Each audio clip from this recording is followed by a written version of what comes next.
He's a good and decent man, but he is not a leader, and that is the problem. We never should, that they are superior. Well, that's as scathingly polite as it gets for a critique of one's own leader. That has fired Labour Party Foreign Affairs critic Hilary Benn, laying much of the blame for the Brexit result on leader Jeremy Corbyn. 9 shadow cabinet members resigned to protest Benn's firing by Corbyn and hammer Corbyn for poor handling of Labour's Remain campaign.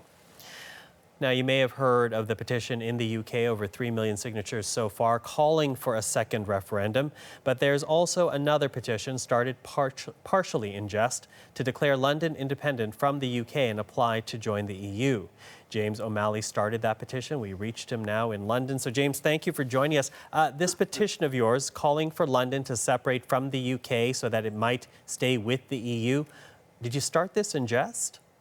Yeah, I started it basically as soon as the official result came in about the referendum and I found we were going to be leaving the European Union. I was a bit disappointed and angry. I love the EU. I think it's brilliant and I really like the values it represents. I think these are London's values. It's a world city, outward facing, welcoming to outsiders. So I set up this petition almost as a sort of collective sigh of frustration for me and other Remain voters. And I thought it would get, maybe 100 signatures, just a few people who follow me on Twitter or something like that. But it's gone absolutely crazy. It's had, I think, 170,000 signatures since I set it up. And what's astonishing is that people are taking it seriously and people are feeling very passionate about it. I've received loads of emails and messages from people who are saying things like, let's start a political party or let's hold a rally. So now I'm trying to think, maybe there is something in this. Maybe we can turn this sort of optimism and hope towards a more outward-facing future into something meaningful. Well, and one would imagine if you've gotten 170,000 signatures already for your petition, there is a level of frustration amongst Londoners. Absolutely. London has very, very different politics to the rest of England and Wales. We learned that in the referendum as it was London and only a handful of other places which voted on the whole to remain in the European Union. Most of the rest of the country, or certainly England and Wales, voted to leave. So there's a real divergence of opinions there. So I think certainly people in London who, again, like the things that London does, but like London being a part of the wider world, are very frustrated by this result. And as we've seen in recent days, since the results come in, all hell is breaking loose in Britain, basically. And everyone's a bit annoyed. Well, why can't we go back? Why can't we stay in the EU and be close to our continental friends? And why do we have to separate when all it's going to do is cause us pain? I wonder, though, as you talk about this almost buyer's remorse amongst Londoners and those who want to remain within the EU, what are people saying about the leaders of the Remain campaign? Do you feel betrayed by them, failed by them?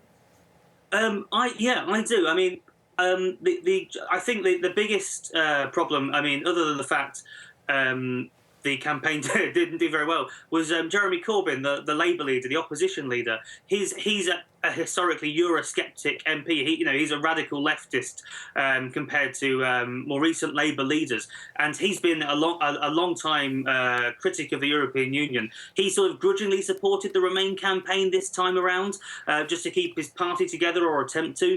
But it's all coming out now. Since the referendum, there's all sorts of leaks journalists are getting of documents and emails that were sent during the campaign, which show he was not doing his best. Because the really annoying thing is the sort of swing constituency in the referendum was Labour voters. They were the ones who would have made the difference either way. Could have made a difference, but there's also a generational divide here. It seems that pensioners, older people within the UK, were more apt to vote to separate from the EU. As a younger person in the UK, how do you feel about your future essentially prescribed by your elders? Yeah, it is very frustrating, certainly because now there is so much uncertainty. At the moment, we're dealing with about 10 different political crises piled on top of each other. So, now we've got to negotiate with Europe, which is a terrible idea anyway. But then now it looks like Scotland are going to have another referendum and declare their independence. There's a bit of poll out which suggests most Scots do now support independence. There's talk of Northern Ireland rejoining the southern part of Ireland. because otherwise they're going to have a physical border between the two with passport controls, which has never been done, and even Spain and Gibraltar back. And then now maybe London. And James, I'm so sorry I ran out of time, but I have to wrap it up here. Thank you for talking about your petition. Good luck with you. No worries. Thank you very much. And that is James O'Malley in London, England.